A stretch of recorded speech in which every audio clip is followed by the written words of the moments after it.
Today has been a odd day. I know I said yesterday that, I was going to focus on cash, and so hopefully, today I was expecting to come with all my cash beliefs and that would all unravel, and I kind of have.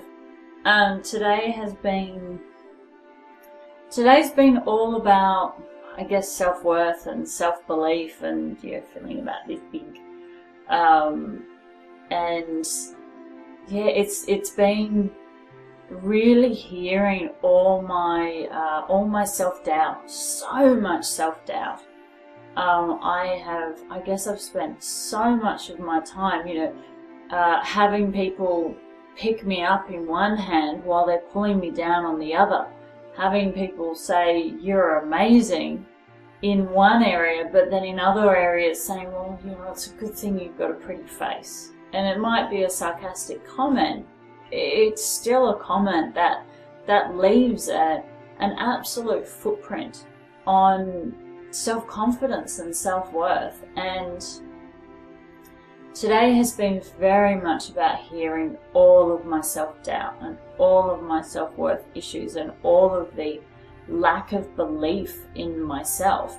Even though last week I did some sessions with some people for testimonials, and that was great, and the feedback that I had was incredible.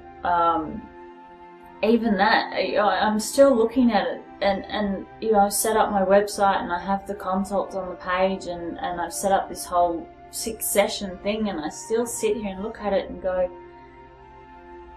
yeah, but I have so much self-doubt in my ability. And I look at that and I think, I get the law of attraction. If I have self-doubt and that's the energy that's flowing out into the universe, then what's going to happen is people are going to go to the website, they're going to see the consults, and they're going to feel that doubt. They're going to sense that doubt, and they're going to doubt in my abilities. So there's that element of challenge for me is, how do I work through the layers of self-doubt, which are so strong and so ingrained in my being? It's almost like it's part of my DNA. How do I work through those layers of self-doubt and still attract people that need what I do? And I know, there's that part of me that looks and goes, I know I'm really good at what I do. I know that I can see limitations in other people, and I so easily see in the language that they're using and the way that they're speaking and the things they're saying about themselves. And I do it like so many people do it so easily within other people. And then when it comes to actually doing it for ourselves, it can be a little bit more challenging. It can be quite challenging for me to hear the self-doubt and the words of that self-doubt in my head. But it's, I'm recognizing the feeling. I get how it feels to have this energy of self-doubt. And it's not a lack of confidence. I'm an extremely confident person. It is this, and I guess it's interesting because I'm not saying low self-worth or low self-esteem. I kind of feel like I've worked through the layers of having a low self-worth and having feelings of worthlessness. Like, I kind of feel like I've worked through those layers, and it's almost like this is a layer I didn't know I had. I didn't know I had this intense self-doubt around me, not only my consults, but in my ability to attract money, in my ability to be a good person, in my ability to be a good parent, in my ability to cook, in my ability to clean. It's almost like this vibration that is, it doubts every single part of me as a human being. And so I'm now sitting here going, well, I can see why I've been struggling so much lately, where I'm sitting right in the core of I guess the energy and the feeling that's really been sabotaging my ability to do anything. You know, even something as simple as cleaning the house. You know, I go to clean the house, and then it is almost like I have this doubt in my ability to actually have a clean house. And I go to cook, and I have this doubt in my ability to cook, which is really strange. And I have no idea when this self-doubt started. Apparently I do. It just popped into my head. You know, this self-doubt started when I started living with partners, and when I started living with men, you know, boyfriends or husbands. It's been really interesting, even though living with my family, living with my mum, and that kind of ingrained this self-worth issue and not feeling worthy. The doubt it's not from her. This is from all the men that I've been living with, and obviously they've been the catalyst to bring it out in me so I could have whatever learning I needed to have to release it. And I'm only hearing this right now, is that that's where it's come from, and I can see it's almost like every partner I've ever had has had this toothpick and has been picking away at me and picking away at me and picking away at me. You know, with my first long-term relationship when I was in my early 20s, I used to cook all the time. I love to cook. It was such a passion of mine. I cooked and I baked all the time. And then when I separated from him, and then my next long-term relationship was kind of my mid-20s, and he hated my cooking. And because I was back then, you know, with this first long-term relationship, a meat eater, long-term relationship I lived with, I should say. Because I was a meat eater, everything I knew how to cook was based around meat. And then when I got together with this next guy, he was a vegetarian, so he wouldn't eat anything that I cooked, obviously. So he took on the role of cooking. And I can see how that has brought up this absolute massive self-doubt in my ability to cook, and self-doubt in my ability to bake, which was then enhanced in my next relationship, you know, the one that I've recently separated from, in that he also wouldn't eat anything that I cooked. You know, he had all these, you know, things about wouldn't eat onions, wouldn't eat garlic, wouldn't eat capsicum, wouldn't eat tomatoes, and I love, you know, give me a meal that has like 5 garlic cloves in it, and it's, you know, filled with capsicum and filled with onion and filled with tomato, and I swear at some point I must have been Italian. You know, give me a meal with garlic and I am in heaven. And so having that, I can see how the, you know, these people, not intentionally, hating my food has really brought this intense amount of self-doubt in my ability to cook. And yeah, I'm not sure how that relates to money, and I'm sure it does, but for whatever reason right now I have to talk about the cooking. It's it's amazing how having people not like my food has made me feel like I can't cook. I was brought up with a mum who was a home ec teacher. I've spent most of my childhood cooking and baking.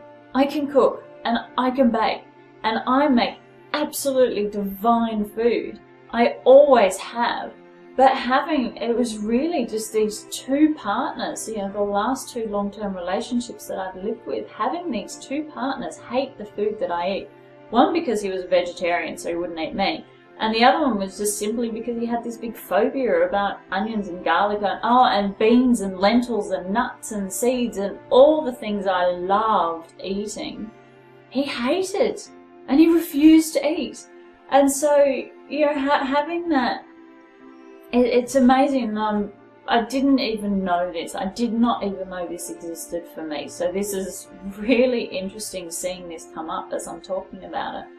Is having these 2 people who were so important. You know, the first one, the vegetarian, that was a 5-year relationship, and then obviously the one that I've just separated from, that was a 7-year relationship.